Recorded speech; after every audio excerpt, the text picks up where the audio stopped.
Hello. Change and continuity in India's Palestine policy. Once again, Middle East is in news. Middle East फिर से news में है और जैसा कि आप लोग जान रहे हैं, situation is not so good. There are humanitarian crisis, as UN Human Rights Agency very recently pointed out that the whole region may suffer from famine. हो सकता है कि वहाँ भूखमरी की भी स्थिति हो. So let us understand about India's Palestine policy. उसमें क्या चेंजेस हुए हैं एंड क्या कॉन्टिन्यूटी है. What are the things which India still cherish when it comes to Palestine? What are the things जिसको इंडिया ने छोड़ा है in the last 7 decades? So let us start with, सबसे पहले तो ये समझना है कि how India has taken a very pragmatic stand. ये समझना है कि प्रैग्मेटिक स्टैंड इंडिया ने कैसे पिछले 70 साल में इंडिया का जो पॉलिसी है towards Palestine is not the same. वो चेंज हुआ है and it has evolved in various phases. बहुत सारे फेजेस हैं जिसमें वो इवॉल्व हुआ है. It has evolve in multiple phases. याद रखना है कि इंडिया का जो particular see when you make your relation with any nation states, किसी भी स्टेट्स के साथ आप रिलेशन बनाते हैं सो वो फिक्स नहीं होता है. What matters the most, always keep that in mind कि नेशनल इंटरेस्ट से बड़ा इंटरेस्ट कोई भी इंटरेस्ट नहीं है. ओके, सो इंडियाज के लिए भी also eight the same time we are also concerned with humanitarian angle, but at the same time ये ध्यान में रखना है कि national interest played the most important role.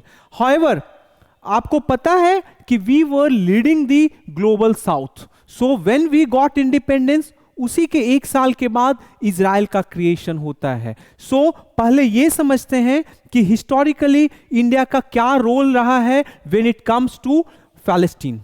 Historically India has been a firm supporter of Palestine. शुरू से ही, जब से इजराइल बना है उसके पहले से इंडिया जो है पैलेस्टीनियन काउज का फर्म सपोर्टर रहा है. वी ऑलवेज बिलीव्ड इन कि Palestinian should be given their land. Palestinian को उनका जमीन मिलना चाहिए, उनका राइट मिलना चाहिए. That have been the constantly our policy. ये फर्स्ट थिंग है. सेकेंड, इसके बावजूद कि our relationship with Israel flourished, हमारा relationship with Israel is going upward and upward since 1992. But then also we never abandoned Palestine. हमने कभी Palestine को कभी abandon नहीं किया and we have maintained a careful balance between Israel and Palestine. Even after the de-hyphenation policy introduced by Modi ji, then also India openly supported two-state solution for Palestine. So in recent years, ऐसा बोला जाता है, there have been question कि India जो है वो इस balance को अबैंडन कर रहा है and India is more tilting in favour of Israel. India जो है वो इजराइल के फेवर में टिल्ट हो रहा है. सो लेट अस अंडरस्टैंड कि क्या जो वो क्वेश्चन मार्क है, क्या उसमें कोई रियलिटी है? Do we have any reality or is it just an accusation by many other leaders? So let us understand कि इंडिया का पहले, लेट अस फर्स्ट अंडरस्टैंड कि what happened after October 7 attack. Modi ji, after October 7 attack, Modi ji himself tweeted and see, loss of innocent life, चाहे वो Palestine में हो चाहे Israel में हो, दैट इज इक्वली कंडेमनेबल. सो अगर हमास अटैक करके इजरायली लोगों को मारता है, that is equally incorrect, that is equally immoral and unethical. उसी तरीके से इजराइल जैसे अभी हमास में कर रहा है, that is equally unethical and immoral.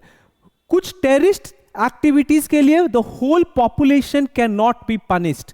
This is what is happening in Gaza right now. पूरे के पूरे पॉपुलेशन को इजरायलीज आर पनिशिंग. तो नरेंद्र मोदी जी ने उस दिन ट्वीट किया that he was deeply shocked by the news of the terrorist attack. Modi ji ने क्या किया, ट्वीट कि टेररिस्ट अटैक से ही इज डीपली शॉक्ड. वो बहुत ज्यादा शॉक्ड हैं. He said We stand in solidarity with Israel at this difficult hour. Obvious सी बात है, इनोसेंट लाइफ्स गया था, काफी सारे इजरायली मरे थे, सो that was the natural reaction of a statesman like PM Modi. PM Modi would always support humanitarian cause. So on October 26, 3 ही सप्ताह के बाद UN General Assembly में when Israeli decided to retaliate and they advanced against Hamas in Gaza, so एक resolution लाया गया UNGA में and India basically that called for immediate, durable and sustainable humanitarian truce in Gaza, जो कि चाहता था कि गाजा में immediate truce हो, peace establish किया जाए. लेकिन इंडिया ने उसमें क्या किया? India basically abstained. India abstained. और इंडिया का जो लॉजिक था that was quite rational. India ने क्या बोला, and that is actually acceptable. India said कि that resolution was biased because it did not condemn the attack that happened on October 7. October 7 में those innocent people who lost their life in Israel, that equally needs to be condemned. तो उसको भी condemn करना चाहिए था, but that first resolution did not condemn. So India ने decide किया कि उस resolution में India would not participate and would not vote against Israel. So India abstained from the first resolution that was brought on October 26. So ये सारा factor ऐसा उसी समय से many of the thinkers, many of the international relation scientist, they have started saying कि India का जो policy है towards Palestine, it is undergoing through major changes. Now India is tilting towards Israel. अब भारत जो है वो इजराइल की तरफ झुक रहा है और पैलेस्टीन को बिल्कुल छोड़ता जा रहा है. नाउ कितना इसमें सच्चाई है, let us understand. It is important कि जो मिथ्स हैं उस मिथ्स को हम लोग on the test of facts check करें. Okay, so it is important कि वो फैक्ट्स को पहले समझें. So first thing, evolving approach towards Palestine. Phase 1, open opposition to create Israel. मैंने बोला कि when means Israel was created, तो इजराइल जब क्रिएट हुआ था at that time India was among very few countries who openly supported against creating Israel, who wanted कि Israel को तो क्रिएट ही नहीं करना चाहिए. At that time Jawaharlal Nehru जो थे उन्होंने इजराइल को basically Muslim League of undivided India से कंपेयर किया था कि it is nothing but Muslim League of undivided India and it would enhance poison in the body politic of Arab. उस पॉइजन को वो बढ़ाएगा. This is what PM Nehru had said and that is true. आज 70 साल के बाद वी ऑल आर रियलाइजिंग कि how much that has created pain. So that was the one. Second stage was when shift to pragmatism. जब Israel create कर दिया गया, so at that point of time India realise कि it is important कि हम लोग pragmatic बने, थोड़ा रैशनल बने और ज्यादा आइडियलिस्टिक पोस्चर नहीं लेना चाहिए. And India decided to recognise Israel. 1950 में इंडिया ने रिकॉग्नाइज किया, but India and Israel was not having any diplomatic relations. हमारा और इजराइल के बीच कोई भी डिप्लोमैटिक रिलेशंस नहीं था. मतलब दोस्त थे, दोस्ती बनी हुई थी, लेकिन दोस्त जो है वो प्यार की प्रगाढ़ता में कन्वर्ट नहीं हुआ. Okay, full diplomatic relations was not established, not restored. क्योंकि throughout the cold war के पीरियड में when India was continuously against this cold war mentality, India was representing this third world. At that time India was one of the vocal supporter of Palestinian cause. India openly, Bharat जो है उस समय हमेशा से अपना प्यार जो है वो फलस्तीन के ऊपर लुटाता रहा. Okay, so that was about the second phase. Third phase में what happened? Again a change of policy took place. So India decide किया कि अब इजराइल के साथ फुल डिप्लोमैटिक रिलेशंस रखते हैं 1992, because many of the Arab countries they were also normalising relationship. So India ने decide किया कि it is time now we need to normalise relationship, और बायलैटरल टाइज इंडिया और इजराइल के बीच में इस्टेब्लिश हुए. Now bilateral ties was established and in fact it was broadened, it was deepened. पिछले 30 सालों में, 32 सालों में India and Israel have touched, like it is one of the best relationship when it comes to bilateral relationship. India and Israel share very mutual and cordial relationship. Okay, it is like जैसे China और पाकिस्तान एक दूसरे के लिए use करते हैं कि it is greater than Mount Everest and deeper than Pacific Ocean. So similarly, Israel and India relationship also grew in leap and bounds. बहुत अच्छा relationship बढ़ा, but लेकिन India publicly one thing it always maintained कि it would support a negotiated solution resulting in a sovereign and independent republic of Palestine. एक Palestinian state को India always supported with east Jerusalem as its capital. East Jerusalem को capital India ने बोला, और India बोला कि this is being recognised in accordance with the Arab Peace Initiative, the Quartet Roadmap and relevant UNSC resolution. So India का एक step consistent रहा. That step was that India would support a sovereign, independent, viable and united state of Palestine. Okay, coming to next slide. Phase 4 is dehyphenation. Dehyphenation of policy under PM leadership, PM Modi leadership. So now what happened, 92 से we have improved our relationship. India और Israel का relationship हुआ सुधरा, but now in 2017 PM Modi decided to adopt a policy called dehyphenation. Dehyphenation का ये मतलब होता है कि इंडिया का जो रिलेशनशिप इजराइल के साथ होगा और फैलेस्टीन के साथ होगा, that would stand on its own merit. वहां पे नाउ इंडिया, इजराइल और फैलेस्टीन, वो इंडिया इजराइल रिलेशनशिप में Palestine would not be a lens, India Palestine relationship में Israel would not be a lens. Rather India would treat both of them as a separate nation and accordingly deal with them. So that is the dehyphenation policy, कि it would stand on its own merit, independent and separate from Israel relationship with Palestine. Now in between India and Palestine, जब भी भारत और फलस्तीन की बात होगी तो Israeli lens के through उसको नहीं देखा जाएगा. जब भी इंडिया और इजराइल की बात होगी तो उसको फैलेस्टीनियन लेंस के द्वारा नहीं देखा जाएगा. सो इन फरवरी 2018 जब पीएम मोदी जब रामल्ला गए थे, when he went to Ramallah to in the occupied West Bank, he called for a dialogue. उन्होंने डायलॉग के लिए बोला, so that a permanent solution can be achieved, two-state solution can be achieved and Palestinian can gain a state. Palestinian को अपना एक राज्य मिले, Palestine एक independent nation बने. That is what PM Modi said. Okay, and similarly, more importantly, when it comes to Jerusalem, India does not support Jerusalem as Israel capital. India Israel का जो capital Jerusalem को जब से उन्होंने बनाया है, USA has also accepted it, India still does not support. India अभी भी बोलता है Jerusalem needs to be partitioned and east Jerusalem should be made as the capital of Palestine. Palestine की राजधानी बननी चाहिए, ठीक है, पूर्वी Jerusalem. Okay, that is what is the consistent policy of India. Phase 5 क्या हुआ? अभी अक्टूबर 7 अटैक के बाद see what happened.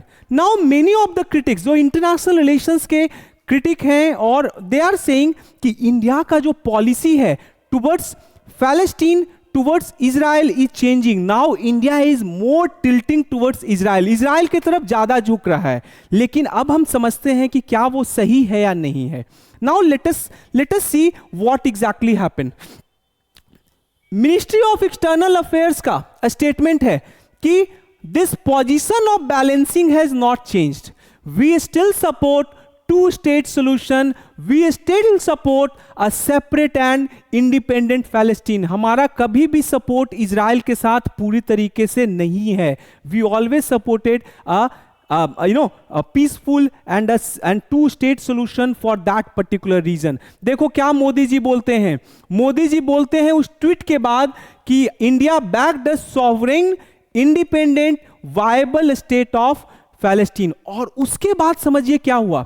C, on the basis of first UNGA assembly vote, so India basically abstained, but after that 3 important other votes were brought, resolution were brought against Israel. Israel के खिलाफ 3 resolution लाए गए और उन तीनों के साथ India ने इजराइल के खिलाफ वोट किया, पैलेस्टीनियन को इंडिया ने सपोर्ट किया. सी व्हाट एग्जैक्टली हैपेंड.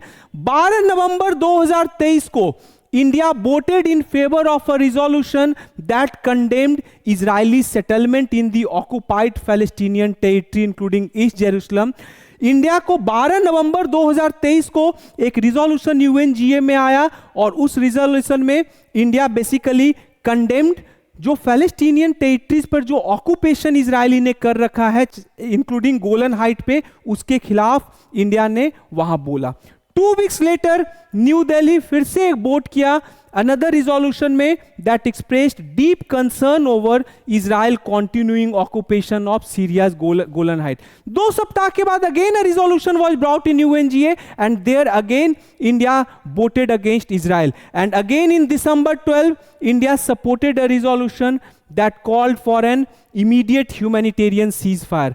फिर से दिसंबर में एक रिजोल्यूशन आता है एंड इंडिया अगेन सेड कि Israel and Palestine they must stop violence, Israel must go for ceasefire. Okay, and December 19 में एक फिर से वोट आता है और उस वोट में इंडिया बोलता है कि पैलेस्टीन को राइट देना चाहिए सेल्फ डिटर्मिनेशन के लिए. एक पैलेस्टीनियन स्टेट का क्रिएट करना is very much important. India support this plan, this is the plan. उसमें ये जो ग्रीन पार्ट है वो इजराइल का पार्ट है. These are the Israeli part. और जेरूशलम को देख लो. Jerusalem would be divided into 2 part. East part would be given to किसको? गाजा स्टेट को, बेसिकली पैलेस्टीन को, अरब स्टेट को. और western part would be given to Israel and this is the whole part of Arab state. ये पूरा Palestine का part होगा. ये पार्टीशन प्लान जो कि अप्रूव हुआ था ओरिजिनली किसके द्वारा? यूएन जनरल असेंबली 1947 के द्वारा, कि ये पार्ट जो है वो इजराइल का पार्ट होगा and this part would become part of Palestine. So इस वोटिंग ट्रेंड का मतलब क्या है पहले ये समझना है. One cannot have a two-state solution if Israeli settlement continue in Palestinian territory. पहला, 2 स्टेट सोल्यूशन तो तब ना संभव है जब इजराइल सीज फायर करे और विड्रॉ करे ऑक्युपाइड टेरिटरी से. इसमें बहुत सारे ऐसे रीजन हैं that have already been occupied by Israel. West Bank में तो बहुत सारा इजरायली सेटलमेंट्स ऑलरेडी बन चुका है. So India support what? Withdrawal of Israel from Palestinian territory. And the only path towards a solution is diplomacy. India support कि war is not the solution to Israel-Palestine issue, rather diplomacy is a solution. Both parties need to come together and figure it out how they would do that. Then, more importantly, even if right now, if one support the two-state solution, there should be a call for an immediate end to violence. Violence को अभी खत्म करना है because Gaza people are suffering. UN human right agency has already said कि this whole place would witness famine if violence is not stopped, if Israel would not stop the ongoing war. Okay, so they would suffer from catastrophic famine. Many of them may die. Many of them don't have even proper food to have it. So India's interest, अभी अब एक बात समझना है. तो there are on the one hand I said कि India का जो पॉलिसी है that has not changed. Okay, second thing, at the same time it is important for India to maintain that policy consistently. India के लिए भी जरूरी है. I told you कि the most important thing is international relation is national interest. National interest से बड़ा कोई भी interest नहीं है. So first keep in your mind कि नेशनल इंटरेस्ट इंडिया का कहां है, rooted in tangible national interest, desire to lead global south.